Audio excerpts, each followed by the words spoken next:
MoShiach here, Rabbi Mendel Kessin part edited written speech based on the MoShiach. The difference between now and the Mashiach era is unfathomable. If you think you have an inkling, you are incredibly mistaken. I will tell you one chazal in the Midrash Rabbah at the end of Kahels.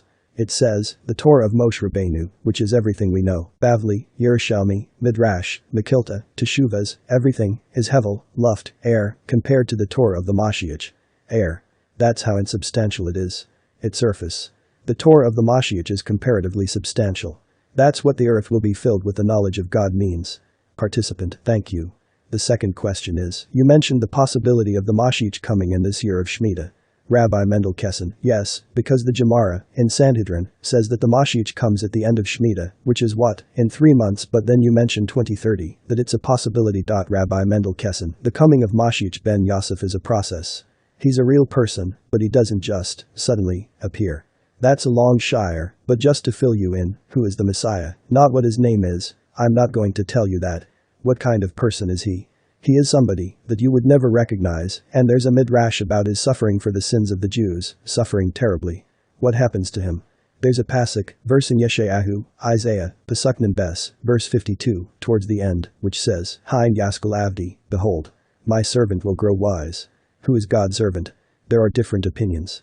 Most people hold it's the Jewish people, but the Targum says it's the Messiah himself. It continues, and he will be exalted, will become exceedingly high, will grow exceedingly. These are 3 expressions of growth. The Midrash asks, why does it refer to Messiah this way? MoShiach starts off as Avdi, my servant in prison, not literally but figuratively. He endures terrible suffering. He's in Golis, exile, just like Moshe Rabbeinu was in Golis for 36 years. When he's released he becomes great. He will be greater than Avraham Avinu. Not bad. Becoming exalted means he will be greater than Moshe Rabbeinu, and he will be greater than the angels. This is a man who lives amongst us, who is going to walk around amongst us. Could you imagine seeing a man that is greater than the angels? It's inconceivable. We cannot imagine someone greater than Avraham Avinu and Moshe Rabbeinu. Forget it. And angels. It means that the MoShiach is the most dangerous man in the universe. Why? If you were to approach this guy, you would drop dead from his kedusha, holiness. It's like Moshe Rabbeinu who, if you recall, wore a mask. You couldn't look at his face. You could not look at the kedusha of Moshe Rabbeinu, same thing. Likewise, you cannot look at the kedusha of the MoShiach. So, when he comes, he's going to kill everybody. Think about that. Fortunately, he starts off at 0, because he's a prisoner, suffering for the sake of the Jewish people.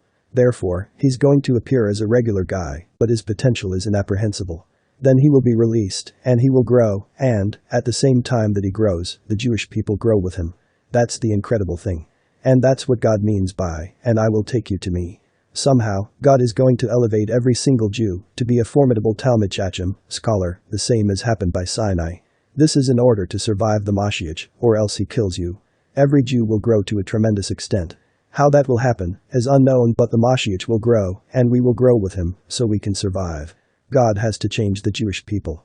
God is not going to bring the MoShiach to the Jewish people who are at the 49th level of Tumah, even though he did that by Moshe Rabbeinu. God had to, because their fall into the 50th was imminent. The MoShiach is greater than Avraham Avinu, than Moshe Rabbeinu, and greater than the angel, Gabriel. And MoShiach is a human being. This is what the redemption is. We are looking at a time when we cannot imagine the greatness of every Jew. You won't even be able to recognize yourself. You won't. You don't realize what you will become. That's the final redemption.